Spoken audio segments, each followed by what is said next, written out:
My name is Martin Maloney. I'm the solicitor from Abacus Legal. I was involved in the High Court action last year on behalf of Academic Bridge and another college provider, challenging the manner of implementation of changes in regulation to the Irish education sector, specifically English language courses for non-EU and non-EA students. And I'm here at the invitation of Academic Bridge to clarify a few points about the law as it stands in Ireland and the situation regarding student protection. The existing framework for colleges in Ireland that everybody is familiar with is the Internationalisation Register. Colleges have their courses approved by the Department of Justice, they're listed on the register, and when their students attend, those students apply for and get visas to study on those courses. Last year, the government announced that it proposed changes in regulation to the international education, specifically English language sector. And the changes were proposed and announced on the 2nd of September 2014.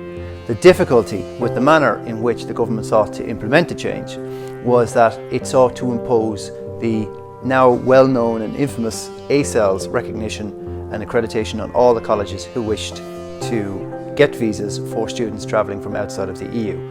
The difficulty this caused was that the capacity to get ACELS was not available at the time the Minister announced it, and when the Minister announced the changes, that nobody had any notice that this was going to be the case.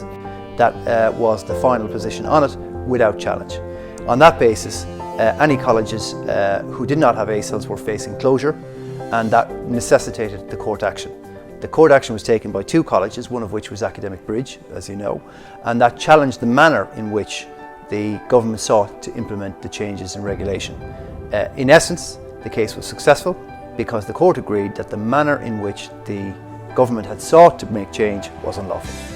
The result of the case meant that the Minister postponed the implementation of her proposed changes, and that remains the case. As it stands, colleges who have currently got their courses listed on the Internationalisation Register and whose students attend in Ireland and apply for visas will get visas for those courses. There has been no change to that.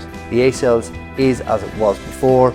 It is something that just it distinguishes different institutions but has no bearing on their ability to achieve visas for their students.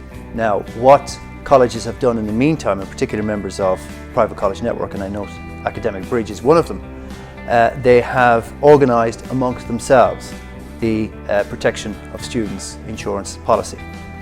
The primary motivation for students coming to Ireland, knowing that they can attend a college, knowing that they can get their visas and see out that particular course of choice without risk to their status here, is their security of their payments, that they have spent money on a particular course and that course will be there, the college will be there, and that they will get the value for what they've paid.